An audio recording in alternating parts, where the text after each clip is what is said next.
continuamos. Es italiano, bueno, y hoy tengo el placer de darle la bienvenida, como lo habíamos adelantado, a Mauricio Layub, el protagonista del Equilibrista, que bueno, estamos a pocas horas de que suba al escenario hoy, sábado, 22 horas, en el Teatro París. Va a estar presentando esta obra, así que bueno, muchísimas gracias por la comunicación, Mauricio, bienvenido a Expreso Italiano. Por favor, ¿cómo están? Un gusto. Bueno, un placer tenerte acá en el programa. Bueno, es una entrevista que teníamos tiempo, ganas de hacerla hace tiempo, así que bueno, finalmente se dio. Y bueno, en el programa siempre hacemos estos homenajes, como me gusta decir a mí, homenajes a nuestros ancestros italianos.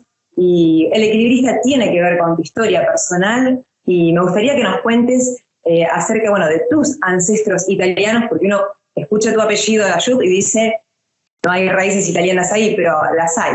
Contanos. Sí, claro, porque es por parte de mi mamá. Mi mamá nació en Italia, mi abuela nació en Italia y mi abuelo nació en Italia. O sea que corre en mi sangre la cultura italiana. Pasa que por parte de mi padre es más o menos la misma historia de inmigrantes, pero llegaron de Siria. Hay una historia que está plasmada en El Equilibrista que cuenta la historia de mis abuelos italianos, que fue un secreto que se me reveló en un viaje que hice y que ya he compartido con más de 300.000 espectadores. Diría que ha emocionado a más de 300.000 espectadores, como me emocionó a mí la noche que descubrí la historia y que no pude dormir en toda la noche. Me acuerdo que paré en una casa que yo y mi familia desconocíamos que existía, con un familiar que apenas tenía 4 años y que se negaba a dormir con un familiar desconocido como era yo. Iba a ser un compartir la noche muy breve, porque esa noche en la que yo conocí a esa enorme familia terminó como a las 2 de la mañana y a las 6 me pasaban a buscar para llevarme de nuevo al cometido que yo había tenido para viajar a Europa, que era a rodar una película en Yugoslavia. Que gracias a la lluvia, que no me permitió rodar 2 días, yo tuve la corazonada de ir al pueblo donde habían nacido mi mamá y mi abuela, del que no sabíamos nada, y donde mi abuela decía que no recordaba la dirección, me había dicho que no fuera porque no quedaban familiares. A todo esto estamos hablando, recordanos el nombre y apellido de tu abuela y el lugar, ¿no? La región donde ellas vivían. Mi abuela, mi abuelo y mi mamá nacieron en Manfredonia, provincia de Foggia, a 35 kilómetros de Bari, en el sur de Italia, en la Puglia. Ella se llamaba, aquí tengo un certificado del arribo a América de ella, de mi abuelo y de mi madre. Esto me lo entregó una asociación italiana marplatense que me nombró difusor de la cultura italiana. Mi abuela se llamaba María Giuseppa de Padova y vino desde Nápoles, procedente de Nápoles, el barco partía de ahí, en 1931, en el buque Principessa Giovanna. Mi abuelo había venido antes, Michele Nenna, y 5 años después llegó mi abuela con mi mamá, Paola Nenna. En esto que vos contás, digamos, ¿cómo era la italianidad en tu casa? No sé si tu abuela te contaba alguna historia o se vivía tanto. Yo te diría que la italianidad en mi casa estaba muy presente porque mi abuela tenía una potente personalidad. Mi abuelo falleció muy joven, él era hombre rana, vivía en ese pueblito Manfredonia que tenía un pequeño puerto de pescadores y seguramente por eso fue a parar a Paraná, Entre Ríos, otra ciudad de pescadores donde él ejercía la profesión de hombre rana. Falleció muy joven, te decía, y mi mamá y mi abuela se tuvieron que hacer cargo de los 8 hijos que habían tenido. Mi abuela hablaba una mezcla de dialecto, de italiano y de argentino, que yo descubrí recién cuando viajé, porque yo creía que ese lenguaje de mi abuela era el italiano con lo que yo me iba a poder comunicar, pero no me entendía nadie lo que decía porque estaba muy, muy mezclado. Las comidas italianas, la gastronomía era muy frecuente en mi casa, y sobre todo esa forma de vivir, esa esencia que adquirieron en esa época, después de la guerra, de valorar muchísimo los alimentos, de valorar muchísimo el dinero, de valorar muchísimo las pertenencias. Yo creo que hay una parte de la italianidad ahí que yo he llevado adelante y que tiene que ver con el trabajo incansable por las dudas, previendo los malos momentos que se habían atravesado. Y también una impronta que descubrí cuando me bajé en Estazione Termini, en Roma, para ir hacia el pueblo, que cuando empecé a caminar ahí para buscar el micro que me iba a trasladar, yo sentía que estaba en la Argentina. Había una cercanía con la gente, un ímpetu tan nuestro, y cuando digo nuestro, digo generado por los italianos que vinieron a la Argentina, ¿no? En la fusión de las dos raíces. Yo me sentía absolutamente en casa en Italia, absolutamente. Sí, y contanos esto, o sea, siempre tuviste dentro tuyo este deseo, ¿no? De ir a la tierra, bueno, de tus ancestros, pero con una sorpresa, ¿no? Que vos no te la esperabas, ¿no? Realmente fue una sorpresa. Bueno, te la voy a contar si querés. Sí, claro, cosa expectante, sí. A ver, yo llegué solo con la información que me había dado mi mamá cuando era chica, que jugaba, hasta los 5 años había jugado en una callecita que se llamaba del Campanile, donde había en la esquina una torre de piedra con un reloj en la parte superior. Yo llegué a esa calle y empecé a preguntar a los que pasaban y golpeé en algunas casas diciendo el apellido de mi abuela para ver si conocían. En 2 casas me hicieron pasar cuando me dijeron argentino. Salían corriendo a llamar al resto de los familiares porque había venuto un argentino.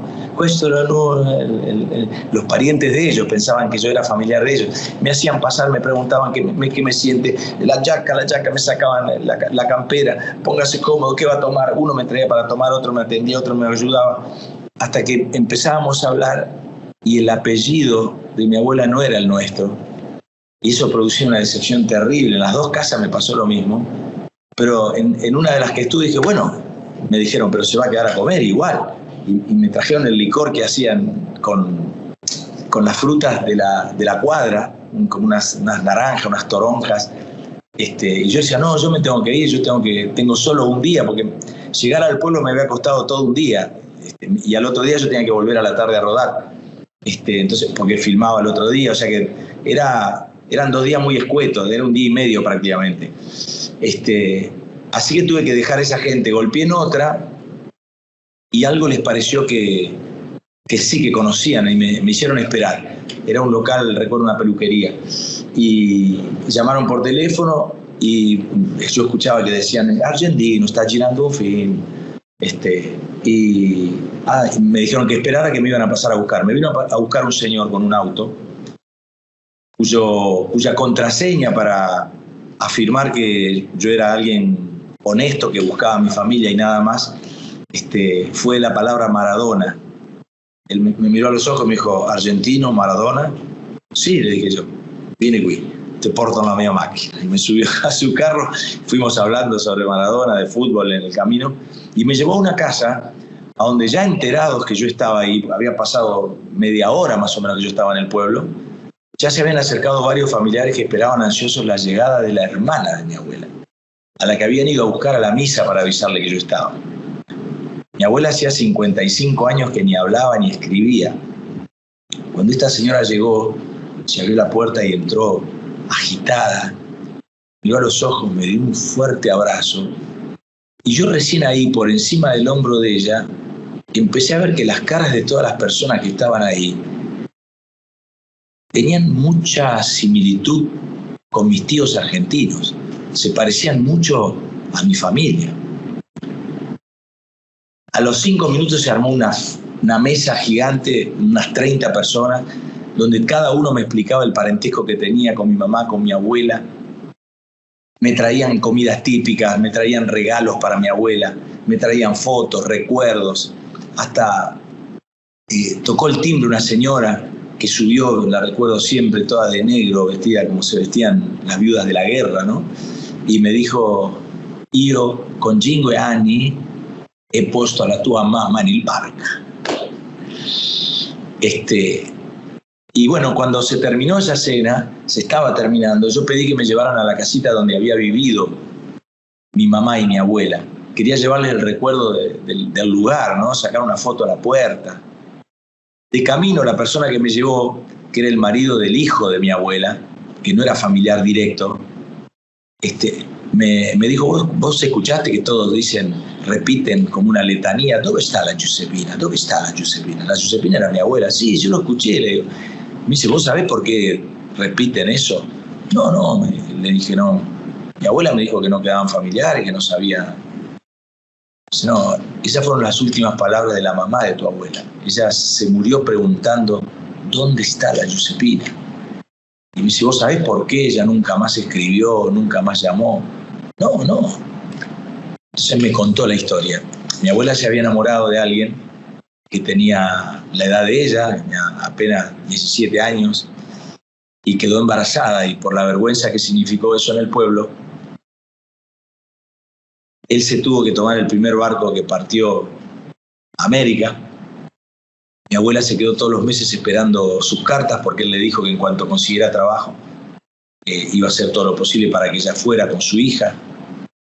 Mi abuela durante 5 años no recibió ninguna carta ni ninguna noticia de él.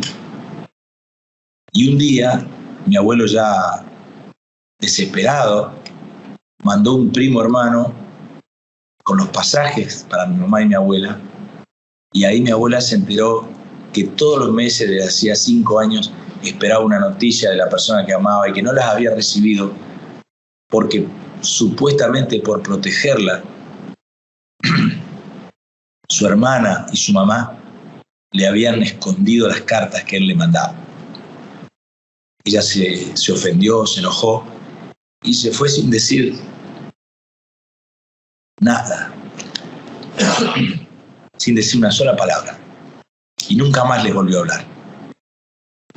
Cuando yo volví a la Argentina, lo primero que hice fue decirle, abuela, estuve en tu pueblo. Y ella se sorprendió y me dijo, entonces explotó la bomba en Italia. Como yo me había enterado de todo. Entonces le dije, abuela, yo tengo un montón de fotos y de regalos. Yo traía una valija entera llena de cosas que me habían mandado para ella. Pero no te las puedo dar si no hablas por teléfono con tu hermana. Abuela no quería hablar. No, yo no voy a hablar. Bueno, yo no te puedo dar nada de esto, abuela, es una condición. A mí me lo dieron con esta condición. Así que me dijo, bueno, está bien, espérame acá. Se fue, no volvía, pasaron 5 minutos, 10 minutos, 15 minutos. A los 20 minutos volvió vestida y peinada como para encontrarse personalmente con su hermana. A mí me dio una responsabilidad enorme y empecé a discar. En ese momento se discaba el teléfono con la ruedita. Cuando me atendieron le pasé, ella temblando decía, ¿qué les digo? ¿Qué les digo? Y dijo hola 2 veces, pero dijo hola con la voz que tenía la última vez que había visto a su hermana. Una voz finita, una voz de nena. Mi abuela ya tenía 73 años. Y enseguida bajó el teléfono y me dijo, mira, yo ya hablé, ellos no hablan. No, abuela, ¿cómo no van a hablar? Hace 55 años que están esperando este llamado. Y claro, tomé el teléfono yo para interceder entre ambos. Y no es que no podían hablar, yo escuchaba que sollozaban. La hermana lloraba, no podía balbuceaba, no podía hablar. Esta es parte de la historia que relata El Equilibrista, que cambió mi vida y la de toda mi familia. Sin lugar a duda, claro que sin lugar a duda. Y bueno, cuando vos contás estas historias tienen, bueno, mucha emoción, mucho sentimiento, ¿no? Pero en El Equilibrista también nos reímos mucho, ¿no? Mucho porque, claro, aparecen los tíos, aparece toda la vida, todo el derrotero que me llevó a llegar hasta ese momento.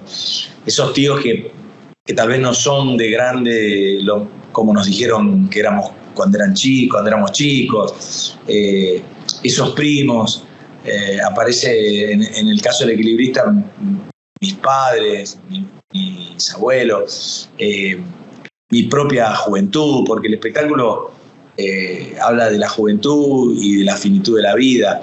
Es muy divertido y al mismo tiempo es fuertemente conmocionante. Y tiene algo extraordinario, y digo extraordinario sin jactarme de haberlo logrado, porque fue algo que yo me propuse, pero que son cosas que a veces salen y a veces no. Y es que en mi historia el espectador logra ver la suya, logra ver la propia, por cómo está contado el espectáculo. Nosotros tomamos una figura de la literatura que es la metonimia, que muestra una parte para contar el todo, y eso permitió que el espectador vea a sus tíos, se vea a sí mismo, vea a sus abuelos, y la reflexión final que hace, la hace sobre su propia vida, no tanto sobre el espectáculo. Por eso conmueve tanto, por eso me esperan como me esperan a la salida del teatro, para dar un abrazo, como dijo un señor hace poco, vení de este lado que quiero abrazarte corazón con corazón. Estaba latiendo fuerte, con una emoción tremenda, y se produce algo más de lo que produce el teatro. La verdad que eso es lo extraordinario que tiene.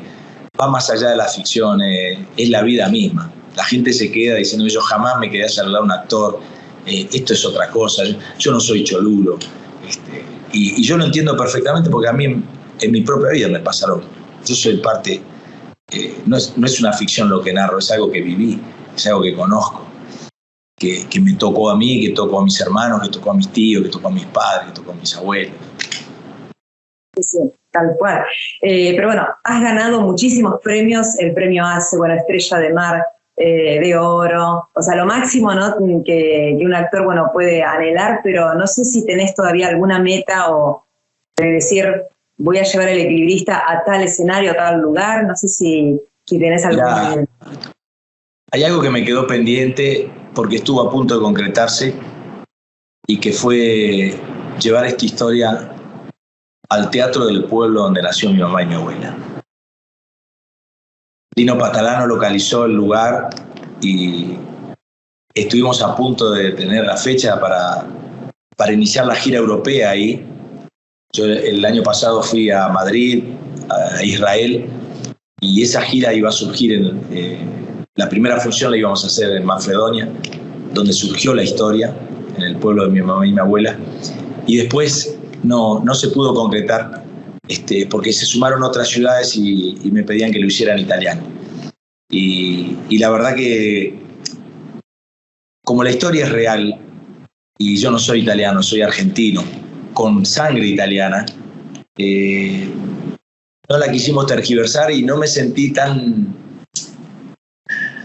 diestro como para poder aprender el idioma y hacer el espectáculo en otra cultura. Yo lo hago desde los hijos de los inmigrantes. Sí, Siento que es auténtico haciéndolo como lo hago, ¿no? Con el idioma con el que nací, con un segmento italiano donde sí hablo italiano en el espectáculo, pero porque así hablaban en Italia cuando yo fui, digamos. Es una escena que me da cierto pudor decirlo, pero también me llena de orgullo decirlo, que un crítico de Rosario dijo que era la mejor escena del teatro argentino de los últimos 25 años. Es la escena donde se produce esa cena que yo viví en Italia con esos 25 italianos que me hablaban todos juntos al mismo tiempo, poniendo a flor de piel la esencia italiana, ¿no? Esa fiesta que tiene la personalidad de los italianos. tan extraordinaria que yo viví, que me quedó grabado para siempre. Sí, bueno, lo vas a poder concretar, seguramente que se va a dar esa meta.